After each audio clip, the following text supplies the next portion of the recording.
Oh boy, I love a good book, and today's book is one that you're going to love to read when you get your hands on it. But for Book Chat today, we will be spotlighting the book The Smart Side Hustle by Olufemi Ehua, who is a savvy entrepreneur, business strategist, brand storyteller, and marketing expert. She has also championed several courses to help victims of domestic violence. It is great to have you here for me. Welcome. Thank you so much. Yes. Now, I'm delighted to be one of the first people to actually have a hard copy of this book because it's fresh out the oven just today, or yesterday rather. I actually read it on soft copy and I thought it was very interesting. But let's talk about this book. Why a book about side hustle? Okay, because it's important to have more than one income stream if you want to survive in this economy. Okay. So basically, a lot of people used to ask me, what business can I start? How do I get started and everything? So I said, okay, why not put everything together into a book, how they can get started, why should they start a side hustle, and how they can position their brand and make money from it. So is it safe to say that this book is your side hustle?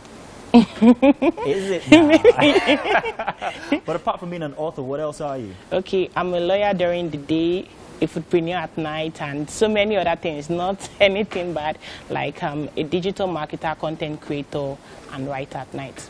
Fantastic, and they all pay. They're all side hustles, by the way. Take a cue from her. So in your chapter 1, or was it your intro? Now I remember that I read something about how you started this business. In one of those parts, you mentioned the fact that you started with 3,000 naira, but you also went way back and you talked about how you were, how you started even as a student. When going to school, you'd buy some this and that bric-a-brac and ijakuje. Did I get the? Yes. That was the term you used. Yes. Yeah? How did this actually all form the woman that we see when it comes to side hustle, being an author, and the book? Okay, I actually started from primary school, but I didn't take I didn't take it too serious. Just wanted to buy maybe fancy pencils, erasers, and the likes, and have extra money to spend during lunchtime. Then in university, you want to buy hair, you want to look good, you want to buy 1 or 2 things without disturbing your parents.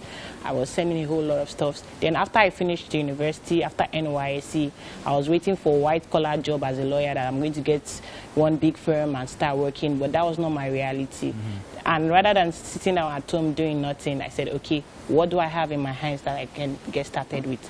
And I love making Ewagoin. So Nice. I did my research, and a lot of people were like, why not start Ewagoin? Then that was how I got started with the 3,000 I had with me. Then I plowed back all the profit back into the business to grow it into what it is today. Now, the terms you're using sounds like a business developer, which I'm sure that you are. If you write a book like this, a side hustle, it seems like a very common thing to everybody, because everybody wants that extra bit of cash in their pocket, even if they're working a 9 to 5 or an 8 to 4 or 5 or 6 in Nigeria. They also want that little thing on the side that brings them a little extra, maybe for their hair or this or that. It brings the question exactly who the target for the book is. Is it the normal person on the street who's entering a BRT, or the guy who already has a Benz and is driving to work right now? Okay, very well. Basically, the target audience is anyone who wants to earn extra income. But when you look at the people that are on the lower distance, they are the ones who need this side also more. The stay-at-home mom, the 9 to 5 person working but needs extra money, the undergraduates, the youth couples who are waiting for a job. Even those who have a regular job still need a side also. Things that they will ordinarily do for free for people, they can monetize it and earn extra income from it, and at the same time creating impact. Let's talk about monetization. You just mentioned, you just used that word, and talent or passion. Monetizing these, whether it's a talent or whether it's a passion. For instance, an author like yourself will monetize the talent for writing into making a book. But there's so many talents that spread across all different genres or walks of life these days. People might have a talent for makeup, for instance. People might have a talent for social media.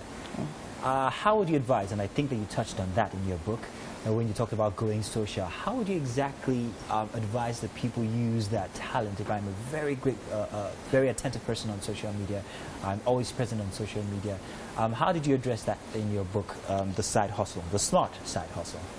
Okay, very well. Thank you for that question. Basically, with the pandemic and everything, everybody can see that there's a need to have your business online and everything. So you can connect with your target audience. There are some hashtags that you would search for, and you would definitely find me on that hashtag because I've already positioned myself. So if you're not making use of social media, you'll be losing tons of money because there are people out there who need your products, who need your services, and they will just go out there trying to search for who can do this for them. Even within their vicinity, I can type Ikosi Tailor and I'll see tons of people that will pop up because they've simply positioned themselves. But the online. competition, though, I mean, you won't find one Ikosi Tailor. You'd find so many of them. How do I, as that individual, set myself different from the rest? Okay, it's you can set yourself apart from your content, the number of valuable content you put out online there, the way you position your brand, the perception of your brand. When they see, when tons of pages or content comes up, what would distinguish? By the time people will go through your content and everything, they should be able to make that decision to pick you and patronize you. The trust factor, do you have reviews? How long have you been doing it? How do you present your work and everything? So those are the things that would make people... I find that reviews are actually a very, very strong tool when you want to persuade people or convince them that you're good.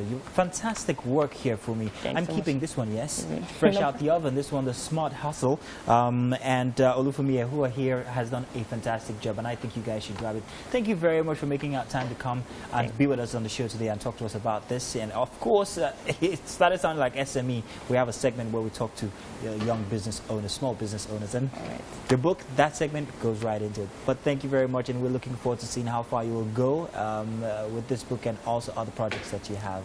Thanks so much for having me. Great. Now, do stay tuned because, hey, it's steaming in the kitchen, and MM and Chef Natito, hey, let's find out what they're up to.